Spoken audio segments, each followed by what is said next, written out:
Hi,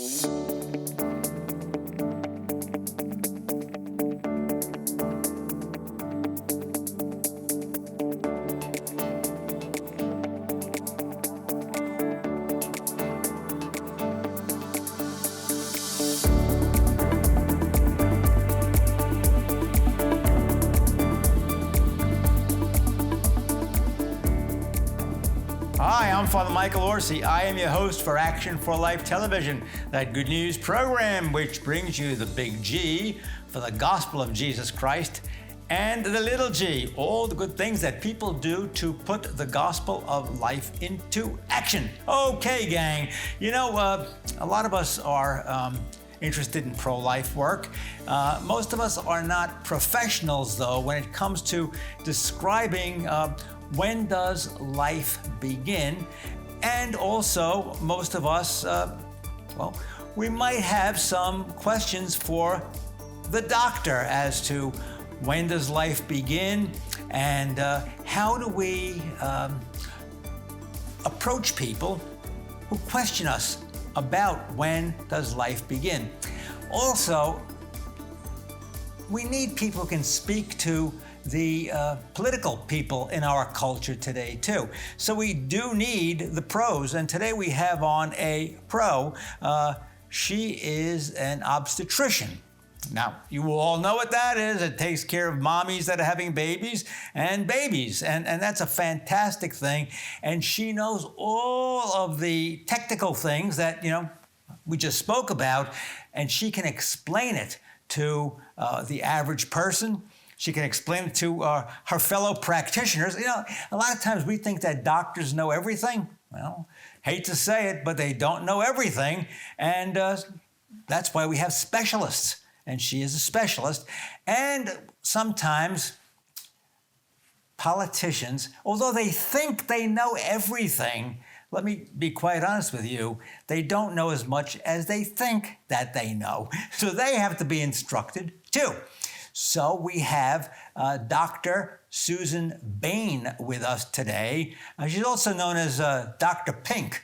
And we're gonna, I don't know how she became Dr. Pink unless it means like little girls, you know, wear pink blankets. I don't know. We'll ask her about that. And her organization is called AAPLOG, and I don't even know what that means. She's going to teach us an awful lot today.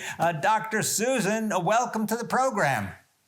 Well, thank you for having me. All right, first of all, let's get to the bottom of the pink glasses. Okay, so it's actually Dr. Pink glasses. So instead of Dr. Pink, but that was close enough. So in 2019, I went up to the March for Life, which is this Friday in DC, and marched, and the next day was the Women's March, which is a march for equality for women. And I believe in a lot of issues related to equal rights for women. And so I joined that march, but I very quickly learned that the pro-life voice was not well represented there. But what was there was a sea of hot pink. So everybody was wearing pink hats and pink gloves and pink whatever. And so I had brown trifocals. So when I got home, I traded in, went to my optometrist and traded them in for some hot pink glasses to have add a pro-life vision to the women's equality movement. And so my 30-year-old son gave me the name Dr. Pink Glasses. All right, so like when people come to your office, they say, "Hi, Dr. Pink Glasses." Not yet, but some people actually do. But yeah, so I kind of, that's, I guess, my brand. All right. My lab coat has Dr. Pink Glasses on it. How about that? Okay, gang it. You met Dr. Pink Glasses. Now, this is the first. Well, that's because this program, you know, we are on the old cutting edge. Okay, Dr. Pink Glasses. Tell us now about this. You kind of have like a special pro-life ministry. Not only are you a doctor that brings new life into the world, but you have a special ministry insofar as you have to try to explain things to other doctors, yes, to politicians, yes. Okay, tell us about, you know, how do you approach your fellow practitioners, or do they approach you? How does this deal work? And you know, what do you tell them? So I am a member of the American Association of Pro-Life Obstetricians and Gynecologists. AAPLOG, that's what it means now, you know, okay. That's right, AAPLOG.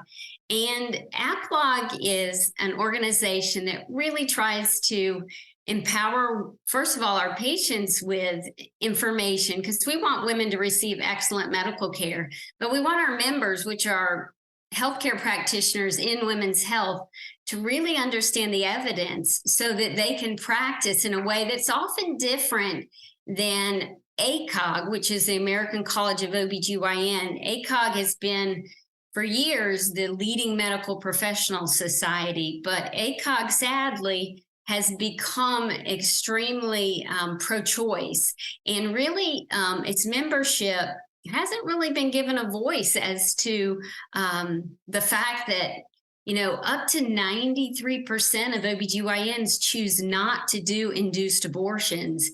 We're members often of ACOG, yet we don't have a voice. So APLOG is a new voice. It really began in response to Roe v. Wade, and members saying that, I'm not sure I agree with what you're putting out. Okay, I want to say something here, folks. I mean, there's this organization called ACOG, all right? And they're pro-abortion, I suppose. I mean, but don't you think this is kind of like oxymoron, a contradiction? Obstetrician, you want to bring new life into the world, and instead these folks want to end. But you get my point, don't you? Okay, doctor, please continue. All right, so you got to instruct people now. What do you do? So we have an organization that really is trying to find truth in the science and present Follow the science, everybody. Go ahead. That was my imitation of, figure it out. Yeah, so unfortunately, part of the role of government is protection and safety of its citizens. And if there's evidence that is out there that shows that induced abortion is not protective to a woman, then oftentimes that gets a little bit squelched. Or statistics, you can kind of make statistics sometimes look the way you want it to. Yeah, there was an expression. When I was in graduate school, there are lies, damn lies, and statistics. Continue. Is that Mark Twain? I think it was Mark Twain. I think it was Mark Twain. Yeah, and so one of the biggest examples is in the impact of induced abortion on mental health. And let me pull back for a second. I want to make sure your audience knows what we're talking about when we're talking about the word abortion, because in medicine, it's kind of an umbrella term that is used for any pregnancy loss before 20 weeks, okay? 40 weeks is the time of a typical pregnancy. But when we write our clinical notes, there are different types of abortion. So for example, if a woman comes into the office and she's having some symptoms of cramping or bleeding, but everything looks good on ultrasound, I literally will write in her chart that she has a threatened abortion, okay? If somebody comes in and they've been pregnant and they had heavy bleeding, cramping, and then on ultrasound, there's no baby, then they've had what's called a spontaneous abortion. We're not talking about that at all. We're talking about what's called an induced abortion, and that's what the Dobbs case, the opinion that came out in June, is all about.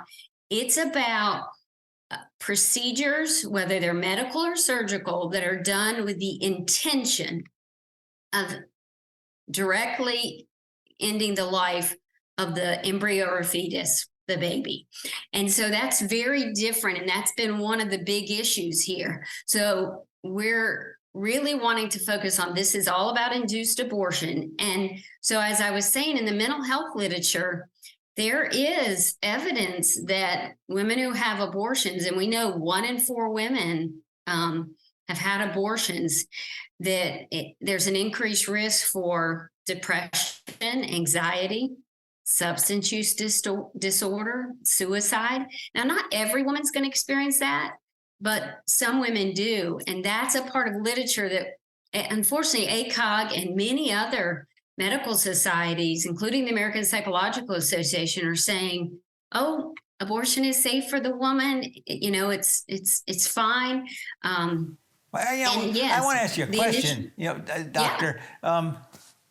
Isn't that kind of malpractice not to inform your patients about the complications, implications? I watch these commercials on television, for certain drugs, and then they tell you at the end of the whole commercial about all the things that drug might do, to your health. Doesn't the doctor have that obligation, full disclosure? Hey, this is a possibility. Yeah, that's a really great point. And one of the things that is one of our sacred duties in medicine is to do what's called an informed consent, where we thoroughly help, we partner with our patients as they're making decisions about,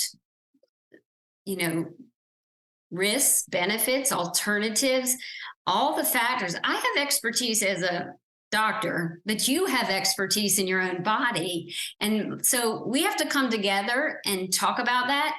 And, just the opposite is happening. Pro-life OBGYNs are being threatened to lose our license if we are, quote, providing misinformation that includes these potential mental health issues that include, for example, there is a risk of preterm labor, delivering early if you've had a surgical abortion. It goes up if you've had a second surgical abortion. And so what you're saying, the pressure is so much on OBGYNs now to even just say what's the truth in the literature. And that's a beauty of AAPLOG, is that you have this network to support you, and you don't feel like you're out there on this island practicing alone when you know deep down what is medicine for, and it's never for the direct and intentional ending of the life of another human being. Remember the old Hippocratic Oath? I think that's like down the drain these days, isn't it? Do they take it anymore? Or did they change it? Did they rewrite it, change the words, give them new meaning? Whatever happened to the Hippocratic Oath? Yeah, some medical schools have changed it, some have not, but they've aligned it with what they believe do no harm is. And they've often taken out the element of it that we would not give something that would cause an abortion or end the life. And so, yeah, the Hippocratic Oath is definitely at risk and not being used in medical schools. And I think it gets back to like a really fundamental question of what is medicine for?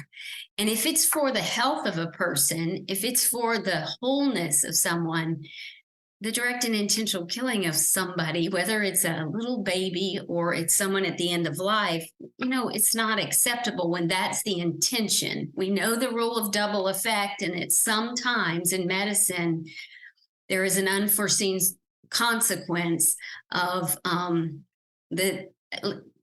where the baby does die. So two really important examples that get really confusing in the media. First is ectopic pregnancy. So that happens when a baby first fertilization occurs in the tube. You have the uterus, and then you have these tubes, and fertilization occurs in the tube. The little embryo takes about a week to implant in the uterus. Well, in about 1% to 2% of pregnancies, it never makes it to the uterus, and it grows in the tube. Well, that tube is not designed to house a pregnancy, and it can rupture. And when it does, it can cause tremendous bleeding, and that bleeding can be life-threatening for a woman. But to operate, so this little embryo is stuck in the fallopian tube, and That's right. You have to operate, correct?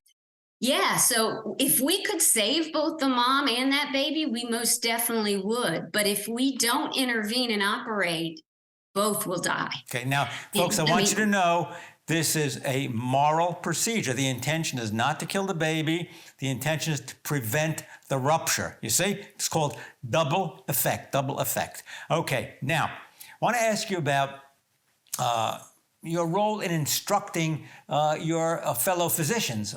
How do you reach them? I think it is. I would say for me, I'm a peacemaker. I define myself as a peacemaker. You've got this pro-choice camp and this pro-life camp, and we don't talk very well together. And I'm trying to use the term pro-care, like, so we can take the two sides and really come together and realize we have so much more in common than we think. And I think, so when it's different when I talk to the layperson than I talk to medical people. If I'm talking to the layperson, it's, look, the most common reasons women are choosing to have abortion are socioeconomic. They're barriers. So let's work on those barriers, those injustices in society. Let's make our workforce family friendly. Let's look at violence against women. A lot of women are coerced. Let's look at that. Let's look at maternity leave and paternity leave, because we have common ground there. Now, when it's with my own people in the medical profession, a lot of it is really in a very approachable way, not an aggressive way, but just questioning. Tell me a little bit more about why you choose to do that, and get in a dialogue with people. AAPLOG does a great job. We have a big conference every year. It's in February, where we have people from all over the world that choose to attend and can learn how to look at the evidence and really make decisions for themselves if they want. So you have a conference once a year. Mm-hmm. And we do. We have a great conference. And they come from all over the world. Yep, the majority of the United States. We have about 6,000 to 7,000 members now, mm-hmm. and this is our main conference in February in Arizona. Wow, that's just fantastic.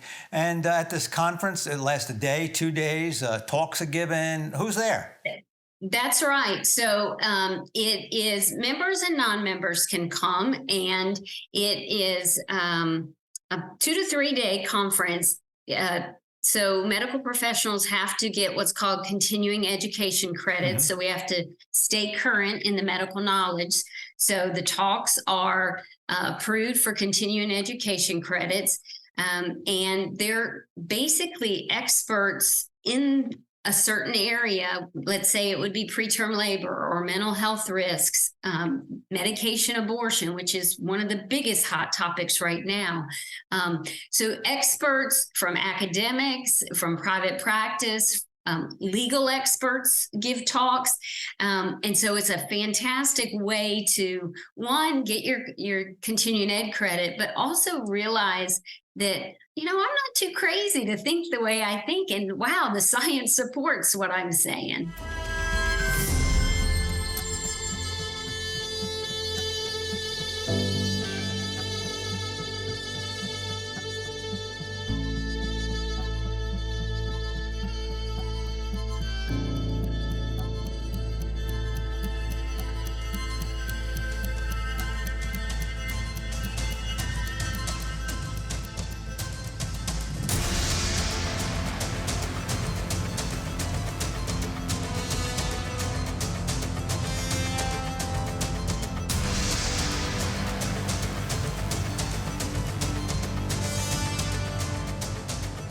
As you can imagine, producing this wonderful program, Action for Life, it costs a great deal of money. We're going to need your help. So if you would like to donate to keep this good news program on the air, please go to your computer, your cell phone, actionforlife.net.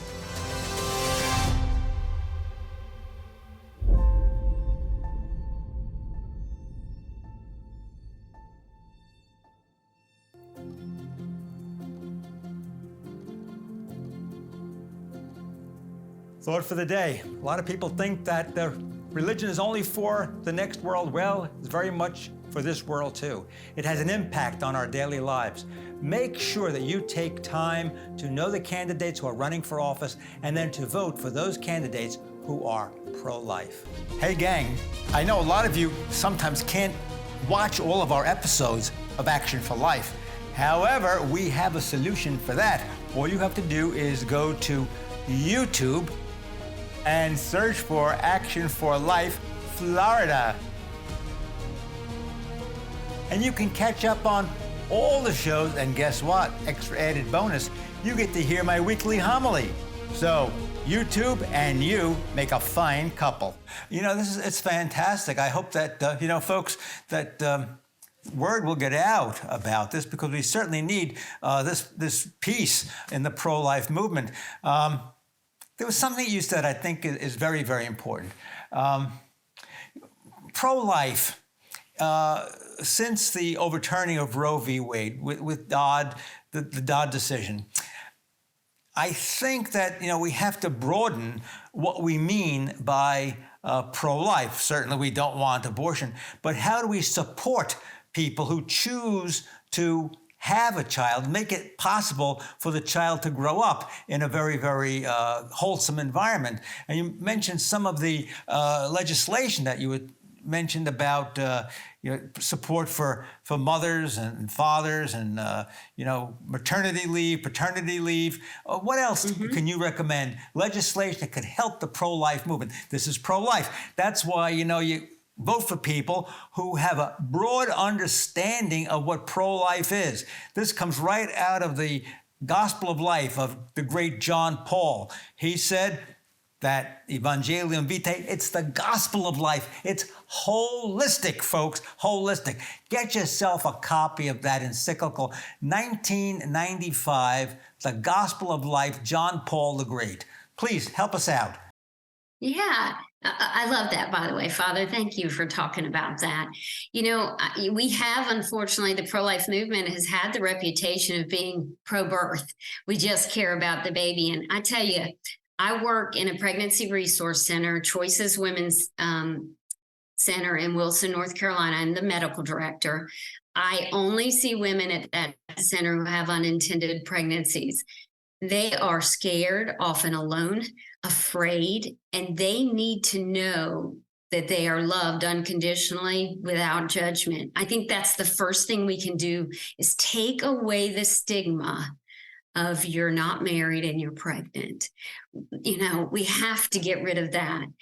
I think we have to really, if state laws are going to restrict access to abortion, at the same time, those legislatures have to address the barriers these women are facing. And I did mention family-friendly workplaces. Can you imagine, women go to work and they have to breastfeed. And some of these women are sitting in a bathroom trying to do that because there's not a place for them to do that. Or someone rolls their eyes when they say they have to go pump, so little things like that. I mean, folks, can you imagine? You don't want to have your dinner in the toilet. That's a good Exactly. point. That's a good point. Yeah. Yeah. Women make great employees, and they want to be in the workforce. Some of them, I say we're all in the workforce. Some of us get paid and some of us don't. But we have to have family-friendly workplaces. We have to think about the maternity and paternity leave, as I said. We really have to, as a church, we have got to walk alongside these women. There is an organization called CareNet. CareNet oversees, does a lot of work with pregnancy centers, which there are, I believe, close to 3,000 across the country. And they help their affiliates really get connected with the church. They have a phrase called pro-abundant life, trying to get beyond just the baby, but caring for the whole family, the financial needs, the spiritual needs, the material needs, like walking alongside them, almost serving as first responders. Like, I would love one day to be able to pick up a phone and have, who's the next church that's on call here, and say, I've got a family that needs you. And the church comes to help them. That's a wonderful point. So I think there's a lot we can do. Folks, your churches, whatever church you go to, make sure you go to a pro-life church. Any church that's not pro-life is bogus. Take it from moi. Okay, because God is pro-life. All right, now, politicians.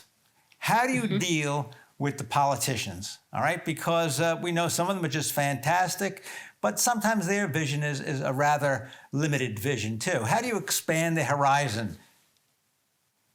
Yeah, so once again, I think you have to not be aggressive, not finger pointing.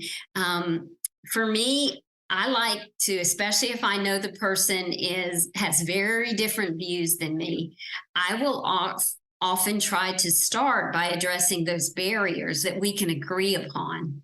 And then I'll sometimes bring in some resources, some science, and I'll just say, hey, why don't you just take a look at this? And I'd love to sit down and chat with you about it.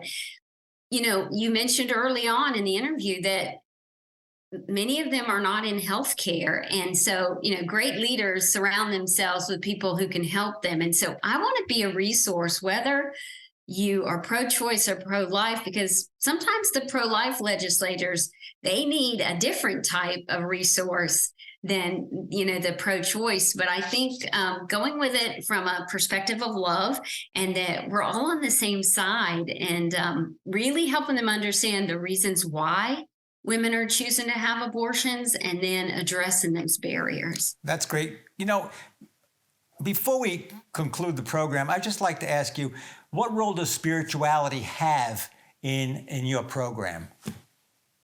Yeah, so in terms of AAPLOG itself, we are a medical society. So, you know, we look at the scientific evidence, and to be honest, there is evidence that the role of spirituality in when people are in acute crisis really matters. So we bring it into play for that, for sure. And my day-to-day work at the pregnancy center, it's huge. We actually talk to women about what are your beliefs? How will your relationship with God impact your decision? Can you get guidance from your pastor, your priest, in addition to the medical information we're providing you?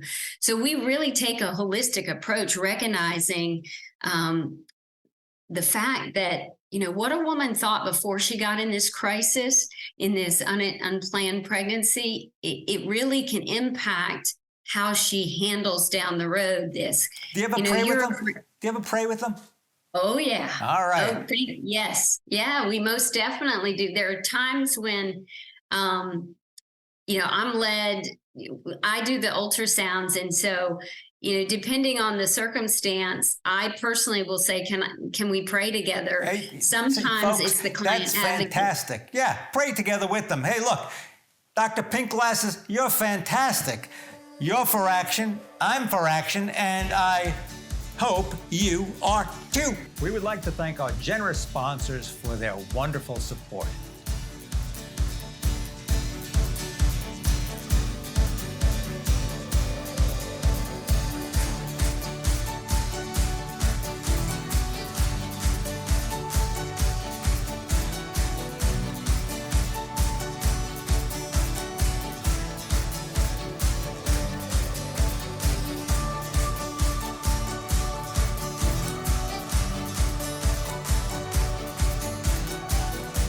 Thanks for watching. Please join us next time for Action for Life. I'm for action, and I hope you are too.